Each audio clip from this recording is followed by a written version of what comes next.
بسم الله الرحمن الرحيم نحمده ونصلي على رسوله الكريم أما بعد فأعوذ بالله من الشيطان الرجيم بسم الله الرحمن الرحيم عزتمند مسلمانان رونو تاسو ته مو دایلی و چې په تربیت د اولاد کې یعنی د اولاد په تربیت کې بنیادی کردار ادا کوي هغه والدین د هغه کور د هغه خاندان د هغه ماحول د هغه سکول او د هغه مدرسه دا د والدینو د بچو په کردار کې او د معاشري په کردار کې دا یو ډېر اهم ضروری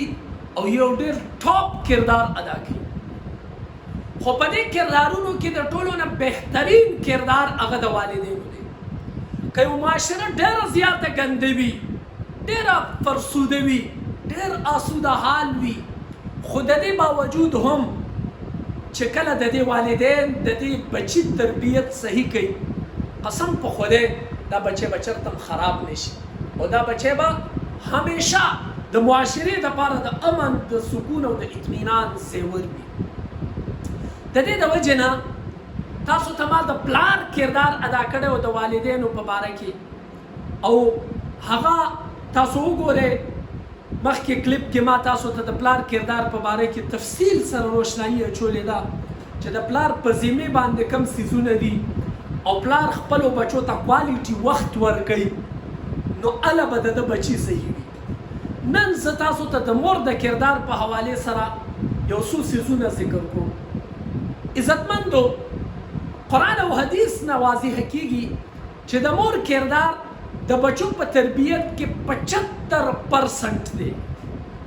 75% کردار د بچو په تربیت کې د هغې د موري د دې د وجې نه قرآن څه وایي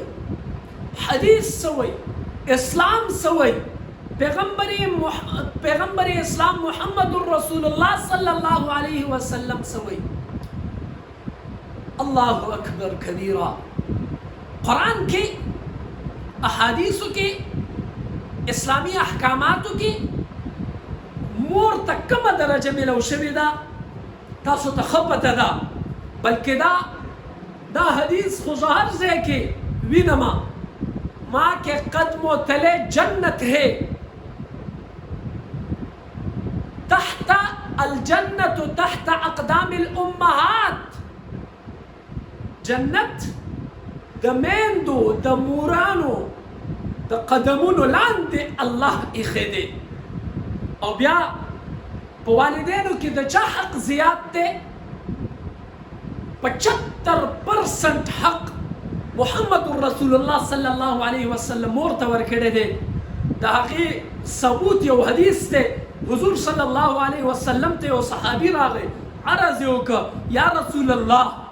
په ما باندې د چا زیات حق دی حضور ورته په جواب کې وایي ستا د مور بیا ته عرض کوي یا رسول الله د هغې نه بعد د چا دی حضور ارشاد فرمایي ستا د مور دریم ځل بیا تپوس کوي حضور ارشاد فرمایي ستا د مور او چې کله څلورم ځل یې ووایي نو حضور ورته وایي ستا د پلار گویا کې په څلورو حصو کې 3 حصې مور ته ورکړي او یو حصه پلار ته ورکا د دې نه معلومه شوه چې 75% کردار د حقوقو په ادایګۍ کې د بچو په تربیت باندې هغه د مور وي د مور یو داسې دینی درسګاه ده چې دغه د بچي په خېټې کې د هغې تربیت او کردار کوي د دې د وجې نه یو واقعه به تاسو اورېدلي چې یو ماشوم چې کله پیدا شو هغه مخکې زمانې کې هغه پیدایشي حافظ و د مور نه یې تپوس وکړلی شو مور یې وی چې ما به روزانه یو ځل ختم القرآن کولو هغه د مور په خېټې کې الله تعالی هغې ته قرآن زده کړی عزتمندو دا خو واقعات دي دې کې رښتیا او دروغ هم کېدلی شي خو بهرحال د مور کردار او بلکې د دواړو والدینو کردار دا د ګاډي د دوو پیو غونده کې دي چې که یو پیو هم خرابه شي نو هغه ګاډی تباه دی د ګاډي مثال هغه د بچو دی او د پيو مثال هغه د والدینو دی. لہذا کم والدین چې خپلو بچو ته هغه صحیح تربیت کوي نو د هغې پی به صحیح رواني یا ګاډی به صحیح رواني. خو که د والد کردار خراب شو نو یو پی هم خرابه شوه ګاډی نشي تللی، او که د والدې کردار خراب شو چې بله پی خرابه شوله نو ګاډی نشي تللی، دا ګاډی ترقي نشي کولی، دا ګاډی خپل منزل ته نشي تللی. د دې د وجې نه د والدینو کردار هغه د پیو په شان دی، د ګاډي د پیو په شان دی. اوس الله رب ذوالجلال قرآن او شریعت اسلامی د مور په ذمې باندې دا اضافي ذمه داري ولې اچولې ده؟ دا انتهایی صبر آزما ذمهواري چې مور ماشوم 9 میاشتې په خېټې کې وساتي، د هغې نه بعد د هغې د پیو او د خوراک ورکولو سلسلې، د هغې د صفایۍ سلسلې، د هغې د ښایسته تربیت سلسلې، دا انتهایی صبر آزما او انتهایی ضروري سلسلې دي چې په دې کې د مور کردار انتهایی ضروري دی.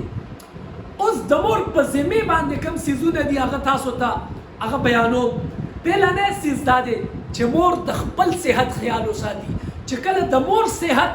هغه صحیح وي نو هغه به د خپلو بچو د صحت خیال ساتي، د خپلو بچو د تربیت خیال به ساتي، د خپلو بچو د کپړو خیال به ساتي، د خپلو بچو د تعلیم خیال به ساتي. د دې د وجې نه د بچي په کردار کې د مور د صحت خپل صحت خیال ساتل دا انتهایی لازمي او ضروري دي. دویمه ذمه داري د والدین په ذمه په اوږو باندې دا ده چې د بچو د جسمانی ورزش، د جسمانی صحت، د دې منټلی د صحت او د دې د ذهني توازن د دې سپیشل خیال ساتي. ځکه چې دا څیزونه د پلار ته پته نه لګي، د ده په خېټې کې هغه 9 میاشتې و، د ده په غېږه کې هغه 4 کاله و. نو د دې د وجې نه د دې د صحت خیال ساتل، د ګنده څیزونو نه لرې کول، دته صفا خوراک ورکول، دته د ده صفایۍ خیال ساتل، د ده د ګندګۍ نه د ځان تکول، دا د مور په ذمې باندې یو جزء لا ينفک، یو ډېر انتهایی ضروري او اهم څیز دی. درېیمه ذمه داري د والدې په ذمې باندې دا ده چې د دې د اوده کېدو او د دې د راپاسولو د اوقاتو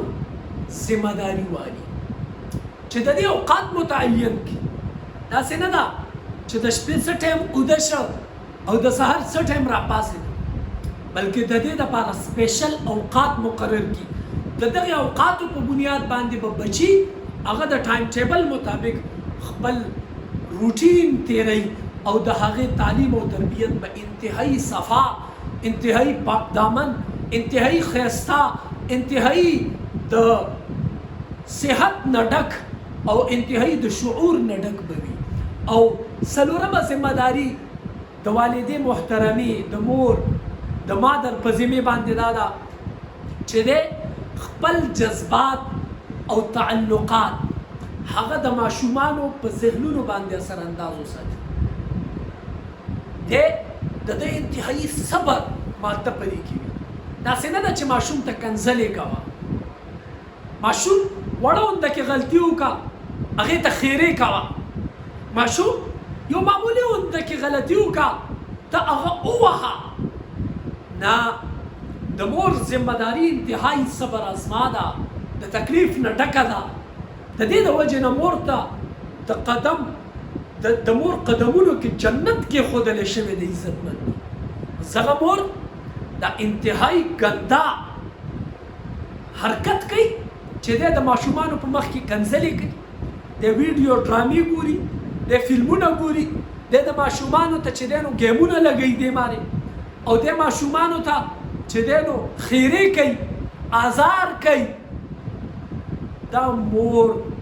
چرته هم دا ماشوم نشي سیده کولی چې تر څو پورې د خپل جذبات او تعلقات هغه د ماشوم په ذهن باندې اثر انداز کړي دي. د دې د وجې نه د دې مور په ذمه پنځمه ذمه داري دا ده چې د ماشوم ته ښه صحیح طریقې سره ډسپلن وښيي. بچې ستا دا ذمه داري ده، ته به سهار راپاڅې، ته به بچې د د خپل پلار سره داسې کې، د خپل تره سره به داسې کې، د خپل وروڼو سره به داسې کې. بچې ستا په ذمې باندې دا دي، یو ځل نه کم از کم یو خبره به ورته 1000 ځل کې، 1000 ځل. ځکه چې ماشوم دی هغه نه پوهېږي، د مور په ذمې باندې ده چې دی خپل ماشوم پوه کړي، دې ته ډسپلین وښیي، دې ته قواعد وښیي، دې ته ضوابط وښیي، دې ته د معاشرت اصول وښیي، دې ته ښایسته بهترین او یو قانوني پهلو د پښتونولي ورته وښیي، اسلام ورته وښیي. د دې د وجې نه د ده شپږمه ذمه داري دا ده چې د دې دیني نشونما ښایسته طریقې سره وکړي.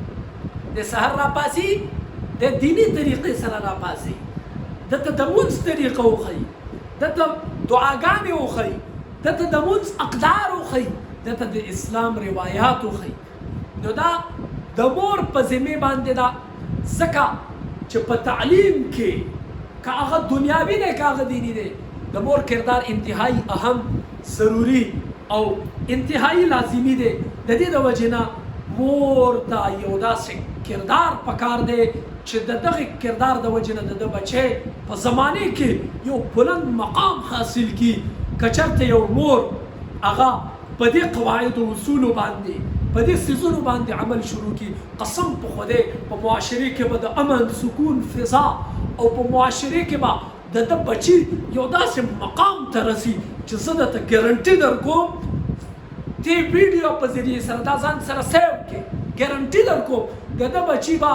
د ټول معاشرې نه انتهایی ښایسته، زبردست تربیت یافته، بهترین اخلاق او کردار حامل او د معاشرې دپاره به یو بهترین اصولي. الله تعالی دې موږ ټولو ته د عمل توفیق نصیب کړي. ډېره ډېره مننه. السلام علیکم ورحمة الله وبرکاته.